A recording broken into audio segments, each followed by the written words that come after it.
Hello love you. तो जैसा कि आप लोग जानते हो कि मैं हरियाणा पुलिस में एज ए कांस्टेबल हूँ।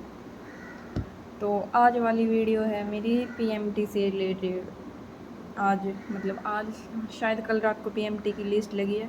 उसमें सबसे गजब वाली बात क्या है, सबसे जो शॉकिंग करने वाली चीज़ क्या है, जो जनरल की लिस्ट है ना वो सबसे कम है 52 नंबर पे। और जो डीएससी जो सबसे नीचे वाली कैटेगरी होती है उसकी लिस्ट गई है 57 नंबर पे कुछ।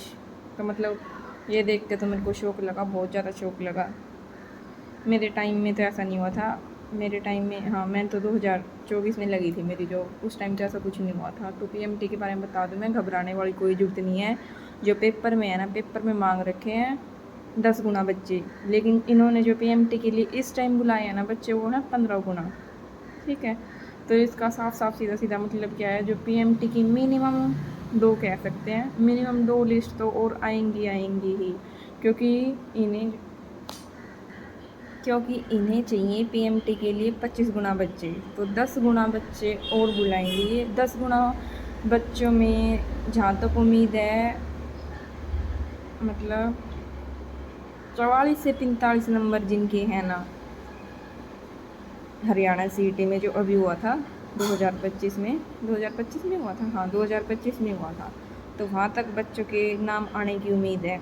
उम्मीद क्या है, मेरे को तो विश्वास ही है, क्योंकि मेरे टाइम में क्या हुआ था पीएमटी में, मेरे टाइम में पीएमटी में बच्चों के नाम गए थे 44 तक भी बच्चे उठाए थे, जो एससी कैंडिडेट की लड़कियां थी। मैं ये वीडियो इसलिए बना रही हूँ ताकि आप लोग टेंशन में ना आए और टेंशन में आकर अपनी तैयारी को छोड़ देना। तो भाई, जिसके 44-45 तक भी नंबर है ना, तो वो अपनी तैयारी को कंटिन्यू रखे। जो भी वो रनिंग रोज़ आप करते हो, और पढ़ना तो कंटिन्यू रखे ही रखें, इसमें कोई शक नहीं है कि आपका नाम आने वाला है। मैं चाहती हूँ इस भर्ती में जो जो बच्चा अपने तैयारी कर रहा है वो लग जाए, जिसका ड्रीम है हरियाणा पुलिस में लगने का वो सभी लग जाए। अगर आप अच्छी तरह मेहनत करोगे ना तो आप लगोगे, इसमें कोई शक नहीं है। जैसे मैं मेरा ही एग्ज़ाम्पल देती हूँ। मैं बहुत से पेपरों में रही हूँ, एक एक डेढ़ डेढ़ नंबर से रही हूँ। तो मेरा मोटिवेशन इतना डाउन हुआ है, फिर मैं यूट्यूब खोलती थी, यूट्यूब पे मोटिवेशन वीडियो देखती थी थोड़ा बहुत। कुछ जो मेरी फैमिली थी वो भी सपोर्ट करती थी। तो भाई मेरा तो मानना यही है, अगर बंदे को विश्वास है ना, उसके अंदर जज्बा है कि वो जॉब लग सकता है तो वो लग सकता है। इसमें किस्मत का रोल यही लगा लो 1-2%। किस्मत पर भरोसा बताऊँ, वो लोग करते हैं जो पढ़ते नहीं हैं, बस जो एवरेज सा पढ़ते हैं। उन्हें यूँ लगता है हाँ कुछ किस्मत साथ दे देगी, कुछ मैं पढ़ लूँगा, पर रियलिटी में ऐसा नहीं है। अगर आपको जॉब चाहिए तो आपको पढ़ना तो पड़ेगा, इसमें कोई शक नहीं है।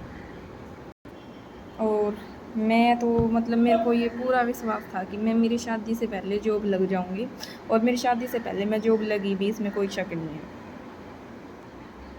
तो मैं तो टॉपिक से कहीं और ही जा रही हूँ। तो पीएमटी से रिलेटेड हम बात कर रहे थे। भाई मेरा तो मानना यही है, अपने खूब अच्छे से पढ़ो, खूब प्रैक्टिस सेट मारो।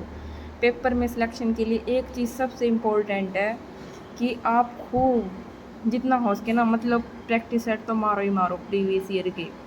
जहाँ तक है ना, मॉक टेस्ट मत लगाओ, जहाँ तक मेरा मानना है। मैंने कभी मॉक टेस्ट नहीं लगाए, मैंने किए थे सिर्फ प्रैक्टिस सेट PYQ।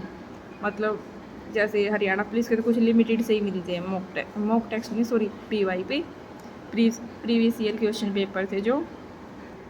तो मैंने हरियाणा पुलिस के तो लगाए थे, उसके साथ मैंने दिल्ली पुलिस के लगाए, दिल्ली पुलिस के साथ साथ मैंने SSC CPO के जो होते हैं ना उसके टेस्ट भी लगाए थे। बस मैंने इन 2-3 चीज़ों के टेस्ट लगाए थे। ये सब जो एडवाइस दी थी ना, मेरे पति ने मेरे को दी थी, ये बात सच्ची है। अगर वो ना होते ना मेरी ज़िंदगी, कहीं ना कहीं मेरे को यूँ लगता कि जॉब लेना मेरे लिए थोड़ा सा कठिन था। पर उन्होंने मेरे को क्या है, एक सही गाइडलाइन दी। और मैं इससे रिलेटेड अपनी इंस्टा ID पे वीडियो भी बनाती हूँ। मैं अपने फेलियर्स के बारे में बताती हूँ कि मैंने अपनी तैयारी कैसे करी है। मैंने कोई कोचिंग इंस्टीट्यूट से मैंने कोई कोचिंग नहीं ली है, मैं सिर्फ अपने घर बैठ के पढ़ती थी। यूट्यूब खोला, यूट्यूब पे बतेरे टीचर पढ़े हैं, अलग अलग टीचर से पढ़ी। जो मैथ था ना, मैंने 3 टीचरों से किया था। मेरा मैथ इतना कमज़ोर था कि मैं सही बताऊँ, ऐसे उंगलियों पे कैलकुलेशन करती थी मैं।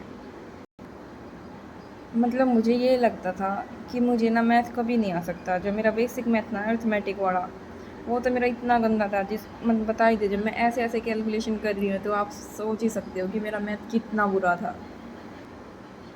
तो आप लोगों को अगर ये पूछना है कि मैं किन किन टीचरों से पढ़ी हूँ, मैथ मैंने किन टीचरों से करा है, तो आप पर्सनल डीएम मेरे को कर सकते हैं। जहाँ तक मेरा मानना है ना, जिन टीचरों से मैंने पढ़ा है बहुत अच्छे टीचर हैं। जिस आदमी को कुछ भी नहीं आता ना, मतलब थोड़ा बहुत तो आना ही चाहिए, बेसिक प्लस माइनस गुणा होती है, ये चीज़ें तो आनी ही चाहिए। अगर आप ये चीज़ें भी नहीं आती हैं फिर तो आपके लिए जॉब लेना एक मुश्किल काम है, यही सोच लो आप। पर इसमें कोई वो झूठ नहीं है कि मैंने मेरी तैयारी कहीं इंस्टीट्यूट से की है। मैंने सिर्फ यूट्यूब से अपनी पढ़ाई की है। एक टेक्स्ट बुक का मैंने पास ले रखा था। जो भी चैप्टर, जैसे मेरा परसेंटेज का चैप्टर कंप्लीट हुआ तो मैं उसके बाद क्या करती थी, जो परसेंटेज के PYQ होते थे ना वो लगाती थी मैं, ठीक है। मॉक टेस्ट नहीं लगाए, मैं तो एडवाइस करूँगी नहीं आप मॉक टेस्ट लगाओ। PYQ बहुत है, मतलब हरियाणा में तो क्या है, जो मतलब अपने SSC में क्वेश्चन आते हैं ना, उन्हीं क्वेश्चन में से हरियाणा के क्वेश्चन निकलते हैं। जो बच्चा खाली हरियाणा की तैयारी कर रहा है ना, मुझे नहीं लगता उसका सिलेक्शन कभी होगा। जब तक मैंने हरियाणा की तैयारी की थी ना, मेरा सिलेक्शन कभी भी नहीं हुआ, कभी भी। जब से मैंने SSC का पढ़ना स्टार्ट किया, जब से मैंने डिटेल से चीज़ें करना स्टार्ट की ना, उसके बाद मेरे नंबर बहुत अच्छे बनने लगे थे। जो बच्चा SSC की तैयारी कर रहा है तो वो हरियाणा का पेपर उसके लिए कुछ मायने नहीं रखता। ये मैं मतलब अपना एक्सपीरियंस बता रही हूँ आप लोगों को। अब तो मेरे माइंड में इतना ही है, अगर और कुछ मेरी चीज़ें ध्यान आएंगी तो मैं नेक्स्ट वीडियो में फिर बताऊँगी। बाय बाय आज के लिए। उम्मीद हूँ इस भर्ती में आप लोग लग जाएं जिनका ड्रीम है हरियाणा पुलिस में लगने का। बेस्ट विशेस मेरी तरफ से सभी को, आपका नाम PMT लिस्ट में आ जाए। जिनके भी 44-45 नंबर तक हैं हरियाणा CET में, जहाँ तक मेरा मानना आएगा, इसमें कोई वो नहीं है शक कि नहीं आएगा। मेरे टाइम में ऐसा ही हुआ था, जब भी मैं आप लोगों को बता रही हूँ। बाय बाय आज के लिए इतना ही, मिलते हैं नेक्स्ट व्लॉग में।